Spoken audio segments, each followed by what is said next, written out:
আসসালামু আলাইকুম। সবাইকে ওয়েলকাম করছি নতুন আরো একটি ভিডিওতে। আজকে যে বিষয়টা নিয়ে কথা বলবো এটা ইতিমধ্যেই বিষয়টা অনেক ভাইরাল হইছে। আপনারা অনেকেই দেখছেন যে হরমুজ প্রণালীর কাছে একটা জাহাজে ওই মিসাইল পড়ার কারণে কাছাকাছি মিসাইল পড়ছে। ওটার কারণে ওই জাহাজে আগুন লেগে গেছে। তো ওই জাহাজটাতে আমাদের বাংলাদেশী ৪ জন ছিল। জাহাজের মানে এটা কি বলে নাবিক বা জাহাজ চালাতো ট্রেনিং করে এরকম কিছু আরকি হবে। ওরকম ৪ জন ছিল। পাশাপাশি টোটাল ১৪ জন। তো পরবর্তীতে তারা সবাই একটা লাইভ বোট যে থাকে জাহাজের ছোট, ছোট বোটগুলো।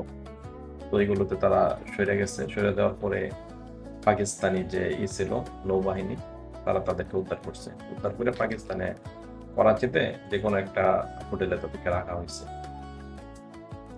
তো ওই জায়গাতে যদি ওই লাইফ বোটটা আসলেও মানে ইমার্জেন্সি না পাইতো অথবা লাইফ বোট যদি কোনো ব্যবস্থা না হইতো তাহলে এই সবাই মারা যেত আরকি।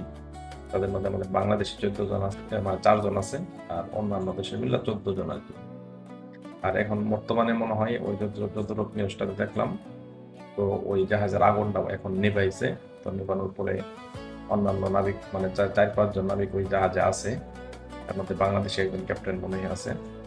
তো ওই বিষয়টা মানে এটা কোন দেশের জাহাজটা এটা আসলে নিউজে আমি পাই নাই। তো শুধু দেখলাম এই বিষয়টা। তো এটা চিন্তা করলাম আপনাদের সাথে আপডেট শেয়ার করি।